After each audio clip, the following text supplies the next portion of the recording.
freedom of assembly should not mean obstruction of justice. Mayroong pugante at kailangan na ang pugante ay makuha while ensuring the least disruption to the movement of innocent civilians and no human rights violations.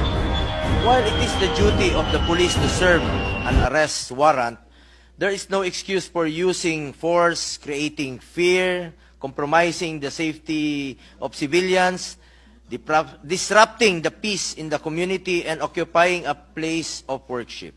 As Vice Chair of the Committee on Peace and Order, I support the intent of the Chairperson, Senator Bato de la Rosa, to scrutinize this PNP operation which led to the death and injuries of civilians sa ating mga uniformed personnel. Ang atin naman dito, walang masaktan kung ano lang po yung ayon sa batas at ipatupad ng wala pong excessive use of force. I will not tolerate any form of abuse and will not let our police be weaponized to inflict harm on ordinary citizens. Kaya nga po, lagi kong payo sa mga police, just do what is right and be professional. Proteksyonan niyo po ang buhay ng bawat Pilipino. Tugusin niyo po ang mga nananakot at nananamantala, pero huwag kayong pumayag na kayo ang maging sanhi ng takot at maging instrumento ng pananamantala. Mr. President, one life lost is too many. Imbis na maximum tolerance, ginawa na pong maximum terrorism. Hindi naman po terorista ang hinahanap nila, ba't kailangan pagmumukaing battleground ng isang place of worship? I sympathize with some of the police officers present there in KOJC who have no choice but to follow orders. Marami sa inyo ay pagod at puyat na rin. Nakikiusap ako na magmalasakit naman kayo at maghinay-hinay kayo dahil ayaw nating meron na namang masaktan, dala ng emosyon at kaguluhan dyan ngayon. Ano po ba ang sitwasyon sa ground? Tama po ba yun na naglagay ng parang kampo ang pulis dun sa lugar? And then pag sinabi natin lugar, is it outside of the gate of the KOJC compound or inside of the gate of the KOJC compound? Correct, Mr. President. Both inside and outside of KOJC compound, andun po nakakampo ang ating mga kapulisan. Parang expropriation na po yan. Yung ginawa nilang public property, ang isang private property, kahit pansamantala lamang. Correct, Mr. President. Tila nga, pakiramdam ng mga tao doon ay meron ng martial law na nangyayari doon sa Davao. Dahil nga, yung compound ay hindi na magamit ng mga may-ari. Correct. Mga rightful owner of that compound hindi na magamit dahil binabawalan silang pumasok. At kung sila ay nakapasok, gusto nila lumabas, hindi na sila makapasok uli. So, this is deprivation of private property, Mr. President. Sabi ko kanina, may lumabas na restraining order coming from the RTC branch of Davao City. But now, as we speak, per KOJC people, PNP officials won't recognize the temporary protection order issued today by RTC Branch 15 of Davao City. So ganito na palang utak ng ating kapulisan ngayon. May order na ang korte na ibakit nila yung lugar, ayaw sumunod. So, ano na nangyari sa bansa natin, Mr. President? So siguro, Ganito na pala ang pag-iisip natin kapulisan, ayaw sumunod ng korte. do we have a copy of the so-called TPO, Mr. President? Diretso na ako sa decision ng korte, Mr. President. Sige po.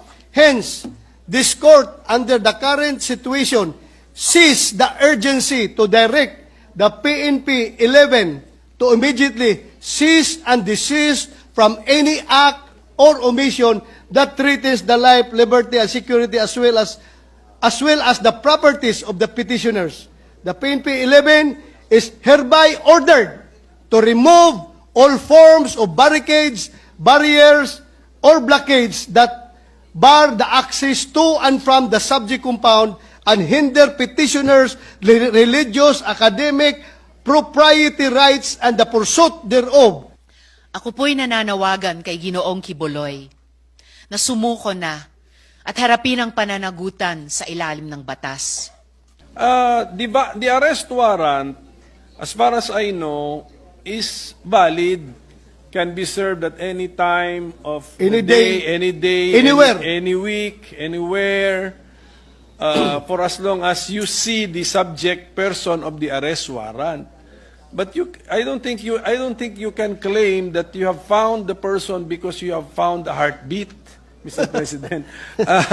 The legal basis to arrest is the arrest warrant. Correct, Mr. When you President. see that person, okay, not when you detect a heartbeat. Okay. Ito ngang search, itong nabanggit po nating speaker na merong pang searching, they're searching buildings or ano, kunyari in the name of looking for the subject person of the arrest warrant, pero actually it's now amounting to a search. And Correct. what they have is an arrest warrant. And I agree with the speaker na iba po yun. An arrest warrant is the legal basis to arrest, but the legal basis to search must be a search warrant. Correct, Mr. Mr. President. So at ang isa po And yet, Mr. President, I must inform the body that the QOJC people are very cooperative. Kahit na alam nila na that is beyond the power of the arrest warrant, sumunod pa rin sila, sinamahan nila. Yes, huliman at maikli, manyaring ipadama ko lamang ang aking pagsasang-ayon sa ating mga mahal na senador mula sa Davao City, Senator De La Rosa at si Senator Go. At nasabi ko na po ngayon at noon, ito ang pangalawa at higit na malubhang pagkakataon na ipinamalas ng PNP ang hindi katanggap-tanggap na puwersa. Sa bisa ng bagong TRO, ihinto na ito kaagad-agad at hindi na dapat ito maulit muli. Isang malaking dungis ito sa pulisyang Pilipino na labis kong ikinalulungkot. Nabanggit niyo po kanina na marami na tayong mga pagkakataon na tayo humahanap ng mga terorista, mga pinag-ahanap ng batas. Kailanman hindi po tayo nagkaroon ng ilang libong pulis po? Per estimates of some people in the area, around 3,000. But meron ding estimate na more than 2,000. But still, Mr. President, 2,000 is very big enough. I have never seen an operation na gumamit ng 2,000 against a very dreaded terrorist. Wala po, Mr. President. Kahit na umaatake tayo sa mga kampo ng mga MILF noon, BIFF, or kampo ng NPA, hindi po tayo nakaka-generate ng 2,000, Mr. President. The most that I was able to, well, when I was company commander, siguro, maximum na yung umabot tayo ng mga 700. Kasama na dyan yung Philippine Army, Philippine Constabulary, kasama yung Integrated National Police, pati CAPGO, pati Army. Siguro, abot sa mga 700 to 800. Yung malaking pursa na yun ng NPA, ang kinakalaban natin, na aabot din sa more than 1,000 na numbers.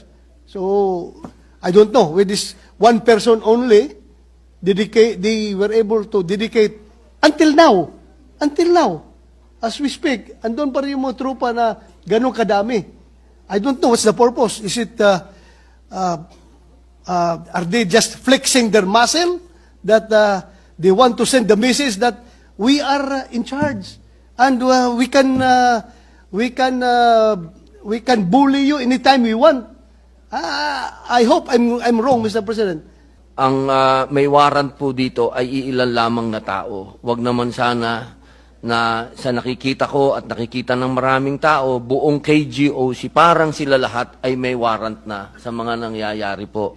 Doble sakit po ito para sa mga taong nagagawa lang ay manalangin, ipagdasal ang kapwa, ipalaganap ang salita ng Diyos kapag sila po ay tatratuhin na parang mga kriminal. Maraming salamat po. Mr. President, malinaw po ang posisyon ko noon pa man. Ang kapulisan ay di kailanman dapat gumamit ng labis na dahas sa anumang sitwasyon. Sa kabilang banda, hindi po sapat na rason ang relihiyon at paniniwala para aktibong pigilan ang pagpapatupad ng batas natin. Against Marwan, who was then protected by more than 1,000 heavily armed Bangsamoro Islamic Federal Fighters and private armed groups around the so-called SPMS box, which includes Mama Sapano, versus 2,000 to arrest Pastor Kibuloy.